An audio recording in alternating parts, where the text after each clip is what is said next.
পহেলা ফাল্গুন দিনটির উদযাপন উপলক্ষে দেশের বিভিন্ন জায়গায় নানা অনুষ্ঠানের আয়োজন করা হয়। ঢাকা বিশ্ববিদ্যালয়ের চারুকলা অনুষদের বকুলতলায় বসন্ত উৎসব হলেও এবার আগারগাঁওয়ে মুক্তিযুদ্ধ জাদুঘরের উন্মুক্ত চত্বরে এই উৎসবের আয়োজন করে জাতীয় বসন্ত উৎসব উদযাপন পরিষদ। সকাল 7:30টায় বেঙ্গল পরম্পরা সঙ্গীতালয়ের শিক্ষার্থীদের সমবেত যন্ত্র ও কণ্ঠসঙ্গীত পরিবেশনার মধ্য দিয়ে উৎসবের সূচনা। সেখানে রয়েছেন আমাদের সহকর্মী রিফাত তাসনুভা। সরাসরি যুক্ত হব তার সাথে। তাসনুভা, বসন্তের শুভেচ্ছা। আজকের উৎসবে কি কি আয়োজন রয়েছে এবং কেমন দেখছেন আনুষ্ঠানিকতা, সব মিলিয়ে জানাবেন। আপনি দেখতে পাচ্ছেন ঠিক এই মুহূর্তে আমি দাঁড়িয়ে রয়েছি রাজধানীর আগারগাঁওয়ে মুক্তিযুদ্ধ জাদুঘরের উন্মুক্ত প্রাঙ্গণে। মূলত প্রতি বছর ঢাকা বিশ্ববিদ্যালয়ের চারুকলায় এই অনুষ্ঠানটির আয়োজন করা হলেও, অর্থাৎ বসন্ত বরণের যে উৎসব সেটি আয়োজন করা হলেও এবছর কিছুটা ভিন্নতা এসেছে। কারণ একদিকে হলো ভোটের দামামা এবং অন্যদিকে হলো আইনশৃঙ্খলা পরিস্থিতি, সবকিছু মিলিয়ে এবছর আয়োজনটা আসলে কিছুটা স্বল্প পরিসরেই করা হয়েছে এবং এখানে সেই আয়োজনটা করা হয়েছে। আমরা দেখেছি সকাল 7:30টা থেকে এই অনুষ্ঠানের শুরু করা হয়। তারপর বিভিন্ন সংগঠন যারা রয়েছে, বিশেষ করে ঢাকার ভেতরে যে সংগঠনগুলো রয়েছে, নৃত্য পরিচালনা সংগঠন বা অন্য যে সংগঠন, তারা তাদের এই এখানে অংশগ্রহণ করেছেন এবং ঋতুরাজ বসন্তকে তারা এইভাবে গানে, নাচে, কবিতা আবৃত্তির মাধ্যমে বরণ করে নিচ্ছেন। বাংলা পঞ্জিকা অনুযায়ী বসন্ত উৎসবের মধ্য দিয়ে এভাবে বারবার বসন্তকে বরণ করে নেওয়া হয়। বিগত বছরগুলোতে যেমন বলছিলাম যে ঢাকা বিশ্ববিদ্যালয়ের চারুকলা অনুষদের বকুলতলায় এই আয়োজন হলেও এবার আগারগাঁওয়ে মুক্তিযুদ্ধ জাদুঘরের উন্মুক্ত প্রাঙ্গণে এই উৎসব হয়েছে, এমনটা জানানো হয়েছিল আগেই এবং সেটি করা হয়েছে। বসন্ত কথন এই পর্বে প্রথমেই আমরা দেখেছি স্বাগত বক্তব্য রেখেছেন, তার পরপরই সঙ্গীতে অংশ নিয়েছে, রবীন্দ্রসঙ্গীতের পরিবেশনা ছিল, বনিশিখা, তারপর বিভিন্ন শিল্পী গোষ্ঠী যারা রয়েছে তারা তাদের যে পরিবেশনাগুলো সেগুলো করেছেন।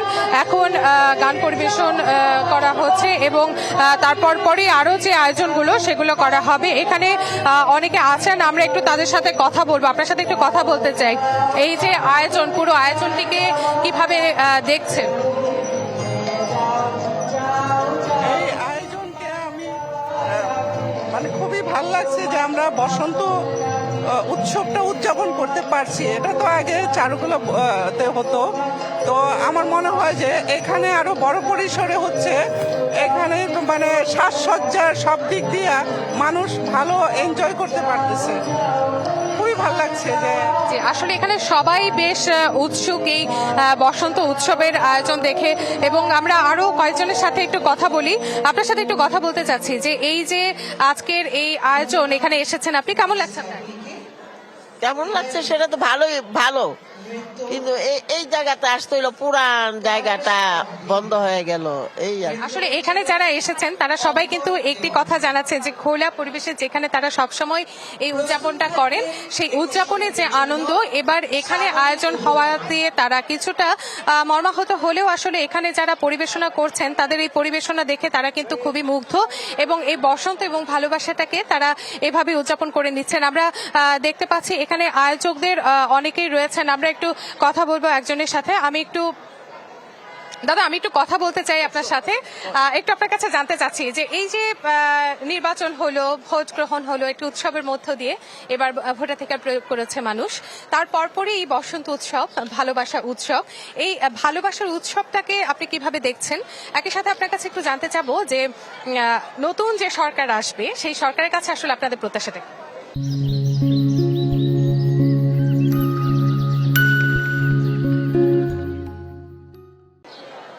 আজ বসন্ত, ফুল ফুটুক না ফুটুক, কোকিল ডাকবে, বসন্ত আসবে, এটাই হলো আমাদের সবচেয়ে বড় প্রত্যাশা।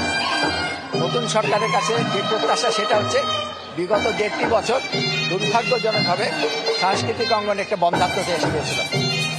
আউল বাউল মাজার সব জায়গায় আমরা একটা বিব্রতকর অবস্থায় ছিলাম। সেখান থেকে নতুন সরকার আসার এই নির্বাচনের পরের দিন কিন্তু আজকে কিন্তু দরজাটা খুলে গেছে।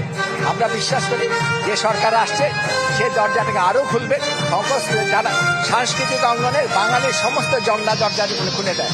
এটাই হলো বাঙালি, এবং আজকের বসন্তে সেটাই আমাদের প্রত্যাশা। ধন্যবাদ জানাচ্ছি। আসলে উনি যেমনটি বলছিলেন যে গান, নাচ কিংবা সংস্কৃতি চর্চা হলো এমন একটি জিনিস, যে জিনিসটা আসলে যেই চর্চাটা আসলে মানুষের মধ্যে একটি অন্য রকমের প্রাণ সঞ্চার তৈরি করে। এবং আমরা এখানে দেখেছি এখানে বিভিন্ন নৃত্যগোষ্ঠী অংশগ্রহণ করেছে। এখানে ধৃতি ছিল, ভাবনা নৃত্যাক্ষ, জাগোয়ার সেন্টার, বুলবুল ললিতা করা একাডেমি, স্পন্দন, মোমো কালচার সহ আরো অনেকেই কিন্তু অংশ নিয়েছেন। এবং এখানে এই মুহূর্তে আমি দেখতে পাচ্ছি একটি উপজাতি নৃত্য পরিবেশনা করা হচ্ছে, এবং এই উপজাতি নৃত্য পরিবেশনার মধ্য দিয়ে এখানে যারা অংশ নিয়েছেন তাদের সাথে কথা হচ্ছিল।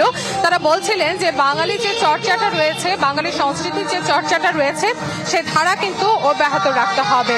তাহলে তা না হলে কিন্তু মানুষের মননে যে একটি উচ্ছ্বাস, প্রাণবন্ত বোধ, সেই বোধটা কিন্তু আসলে জাগ্রত হবে না।